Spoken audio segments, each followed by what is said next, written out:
La grâce de Jésus notre Seigneur, l'amour de Dieu le Père et la communion de l'Esprit Saint soient toujours avec vous.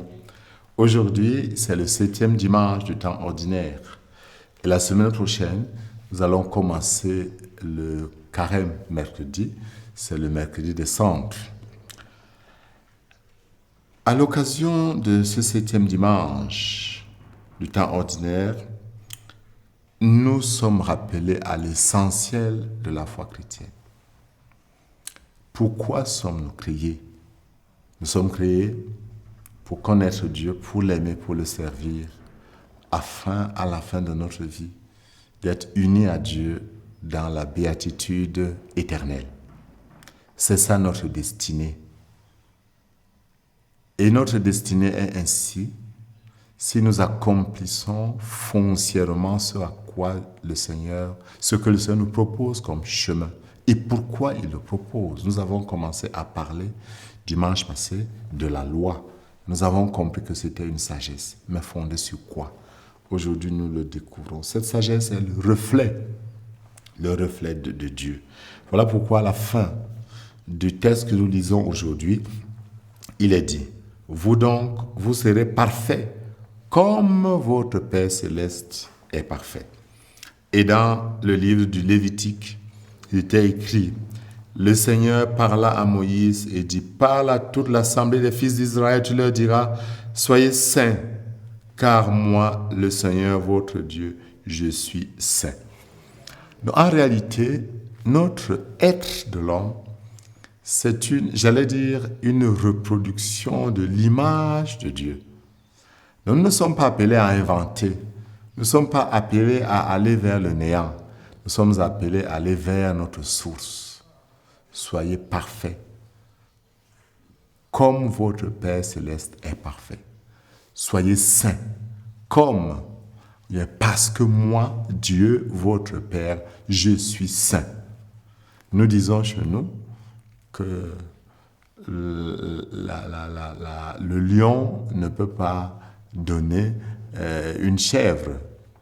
Il doit y avoir une ressemblance entre nous, une certaine identification. En fait, l'être chrétien est un processus d'identification, d'imitation, pour être à l'image et à la ressemblance de Dieu. Et dans certains détails, nous voyons dans l'Évangile une reprise de la loi que Moïse avait donnée, n'est-ce pas, au peuple d'Israël, qui était répandu au temps de Moïse parmi les peuples du Moyen-Orient, la fameuse loi de Talion, et qui était déjà une révolution, parce qu'après une guerre, si on avait tué 10 personnes, la tribu adverse avait le loisir d'en tuer 20.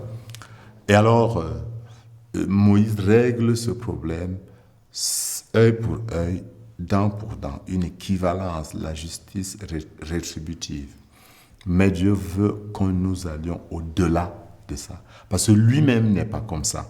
Donc, même si la justice a une certaine valeur, nous sommes appelés à dépasser la justice. Alors le Seigneur s'arroge le droit d'aller au-delà de la justice humaine normale.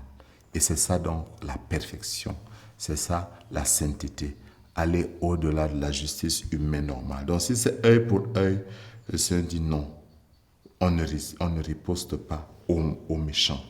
Si quelqu'un te demande, te réquisitionne pour faire 1000 pas, fais-en 2000. Et il va même jusqu'à nous demander ce qui est, il faut l'admettre, très difficile, l'amour des ennemis. Aimer ceux qui ne nous aiment pas, leur vouloir du bien, même si eux, ils nous veulent du mal. Parce que le juste, comme le dit le psaume, ne désire pas le malheur d'autrui. Mais nous ne le faisons pas parce que nous l'inventons. Nous le faisons à l'image et à la ressemblance de notre Père. Car il fait lever son soleil sur les méchants et sur les bons. Il fait tomber la pluie sur les justes et sur les injustes. Si nous aimons seulement ceux qui nous aiment, nous dit Jésus, on ne fait rien de merveilleux. Je dois quand même avouer que c'est une interpellation très forte. et que le réaliser n'est pas évident, que faire? Je crois qu'il faut admettre très simplement qu'on n'a pas cette force et se mettre à genoux pour supplier le Seigneur de nous donner la grâce de changer notre regard envers ceux qui nous veulent du mal, ceux qui gardent notre nom, ceux qui parlent mal de nous, ceux qui ne désirent pas notre épanouissement, ceux qui nous ont blessés. Prier pour eux. Et faire ce pas de remettre la dette. Remettre la dette, c'est ne plus vouloir du mal. Cela ne veut pas dire automatiquement oublier, mais ça signifie ne plus vouloir du mal. C'est une sagesse. C'est une option fondamentale. Alors, tout en priant pour nos bienfaiteurs, offrons aussi au Seigneur ceux qui nous ont blessés. Et le Seigneur nous comblera. Notre justice dépassera ainsi la justice des pharisiens.